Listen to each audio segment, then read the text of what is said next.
Rebel. Reject. Create. Good evening, good afternoon, or good morning, depending on where you are in the world. And welcome back to the Rebel, Reject, Create podcast with me, David Chislett. And my guest today is Elise Keith, who is the CEO and founder of Lucid Meetings, who are on a mission for teams to run successful meetings every day. But I know Elise because she's also the co-founder of the New Rules for Work Symposium, which we'll talk about that in a moment, a hybrid live online symposium, design competition, and experiment focused on unleashing team creativity in pursuit of a brighter future. Welcome, Elise. Thank you for having me. Thrilled to be here. Excellent. So, unleashing team creativity, why? Why? Well, I don't know if you've been looking around, but there are some things going down that are going to require some really interesting creative solutions. And while it certainly looks like we are going to be able to access surface level creativity faster and more easily than ever before with the emergence of our new AI helper overlords, commitment to action upon whatever that creative solution might be happens by people coming together and agreeing to act. And so our focus on the meeting and on creativity in the meeting as a vehicle for both inspiring what's possible and then getting people to actually do something about what's possible is, I think, incredibly important for where we are in the world right now. Wow. Okay. Amazing. But I was very distracted by what you said right at the beginning. Surface creativity? Yeah. So our project was inspired by a study that was done in early 2000 and earlier last year. This is 23, 22. It's Blur's year. They're all kind of running together in this new dystopian post-pandemic kind of mess.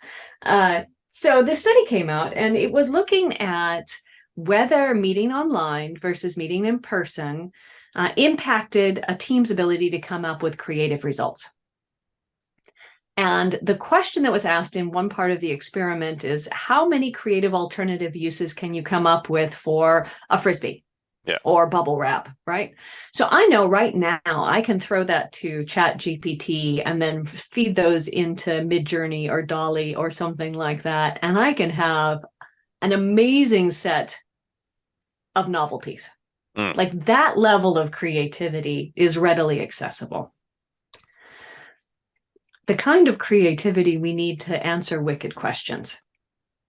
How do we maintain and celebrate and honor every individual's unique circumstances and superpowers, while at the same time building stronger senses of collective identity and belonging? Getting to a deeper answer like that is not something you throw at a list, right? And you got to be creative because that's hard. That's hard stuff. Right. I'm liking this because it's so many decades later, but I'm still such a fan of Mel Rhodes's 4 Ps of creativity, that it's not this linear, superficial, join. I mean, yes, it's join the dots, but you can't join the dots if you don't have the community, if you don't have the environment, if you don't have all these other things organized. Is this kind of where you're going with this? Yes, and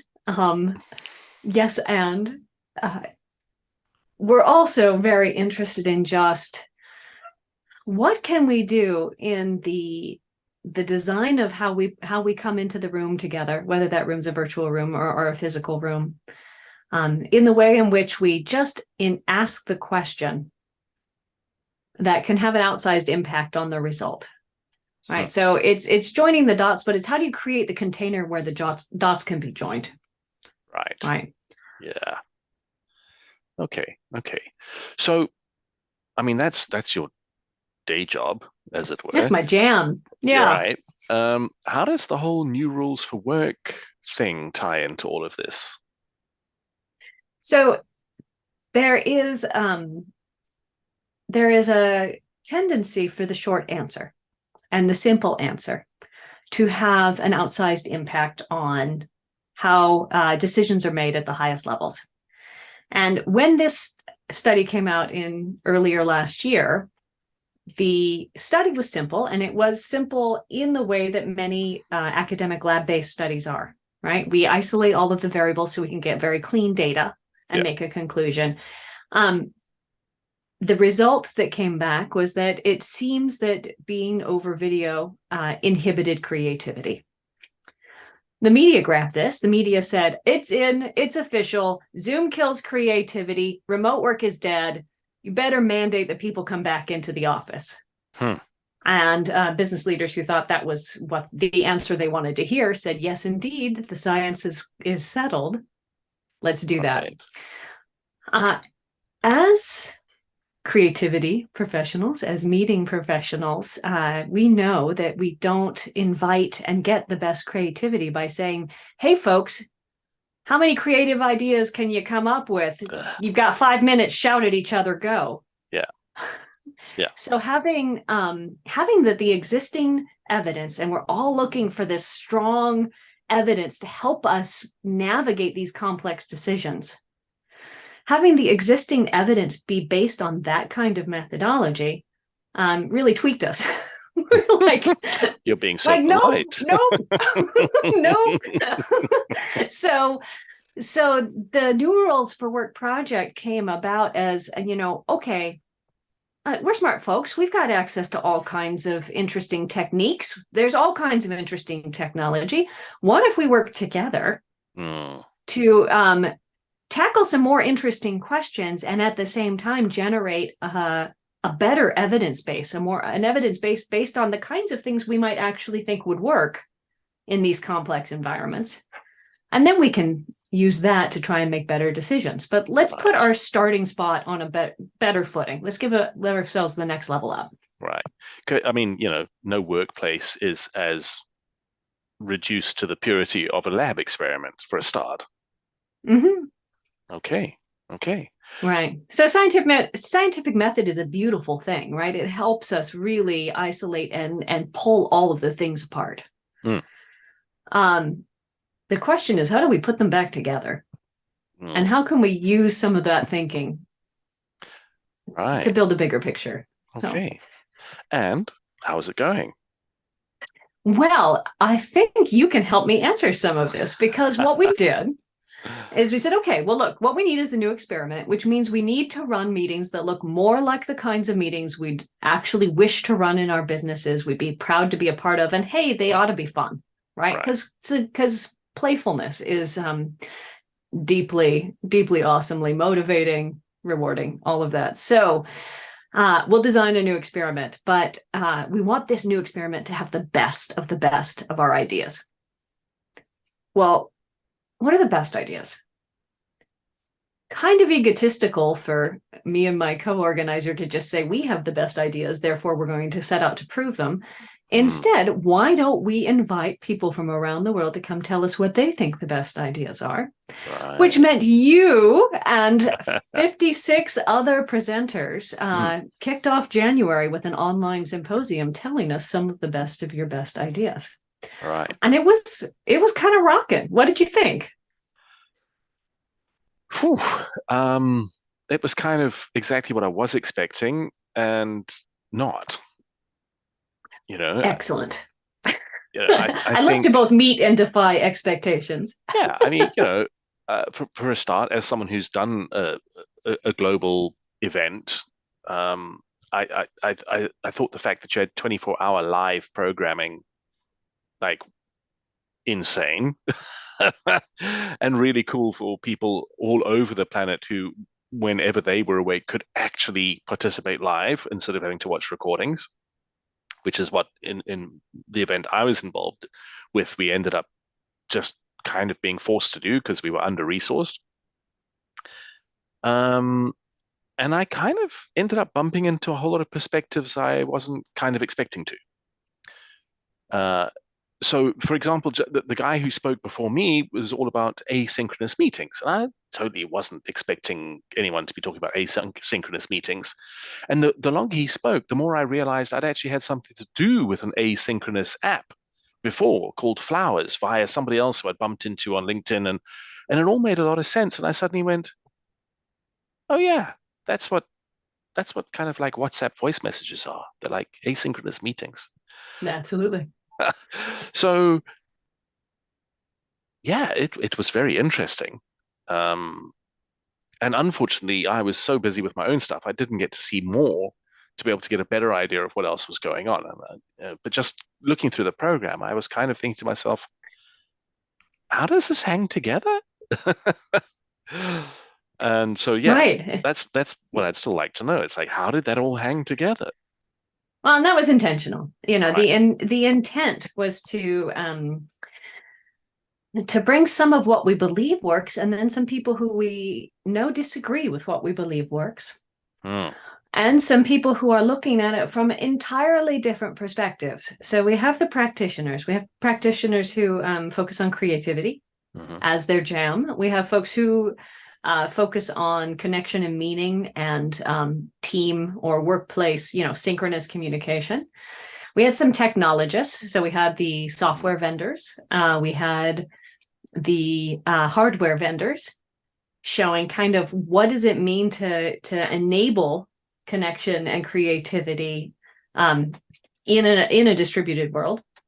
And then the group that brought some really interesting perspectives that I think most people didn't hear are the workplace, like the people who talk about the design of the physical environment, and cities and things like that, and when you should go into each place. So we wanted to be hitting this from multiple angles because I think we all get, especially if you've got any time in your expertise saddle, you wear a deep groove in there. Yeah. And you get all wrapped up in your own jam so easily that Yep. it makes it hard to connect outside to a wider audience. So that was that. You should absolutely go back and watch some of the recordings. They're all there. They're all available for anybody who would like to get a ticket to go see all of the recordings. So that's Right. open. And Okay, so people can still sign up and see the whole lot. That's right. And we've made it as cheap as we can and also support like still hosting it. So it's $59 all access for a year. Go for it. For a year. That's pretty cool. Yeah. It's super slick. Of course. Hey, if you're watching this and you're enjoying what Elise has got to say in the conversation we're having, please hit the like button. Even better, hit the subscribe button, because there are a whole bunch of interviews like this, which are loosely about creativity, but more about how we're changing our world, mostly for the better, using creativity and, well, meetings. Bit of a surprise for me, but how much time does the average working person spend in meetings? Averages are so silly. Yeah. So it completely depends. But actually, you will be shocked to hear it's more like 3.5 hours a week. Oh, well, that's not so bad. No, it's not. So a lot of this conversation about meeting load and Zoom fatigue and all of that is truly an elitist conversation. But as long as we've got something to complain about, let's dig into that. First world problems, huh? Yeah, very much so. Very much Seriously? 3.5 hours a week? Yeah. So 65% of the population. So we went down on lockdowns, and it's around that number. I would need to check my numbers to be 100% precise. I can send you a link about where I got that data from. But when we went into lockdowns, they still went to work. Yeah. Because their jobs required them to go to a real place. Right.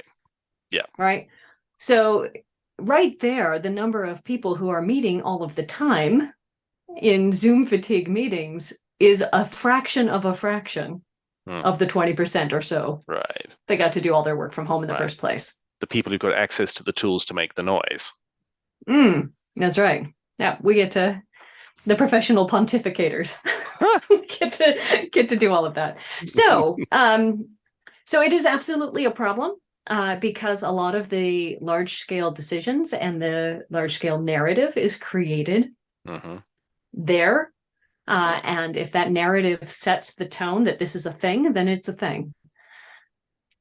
Regardless of whether it is a thing or not. Whether it's a thing for everyone. Yeah. Right.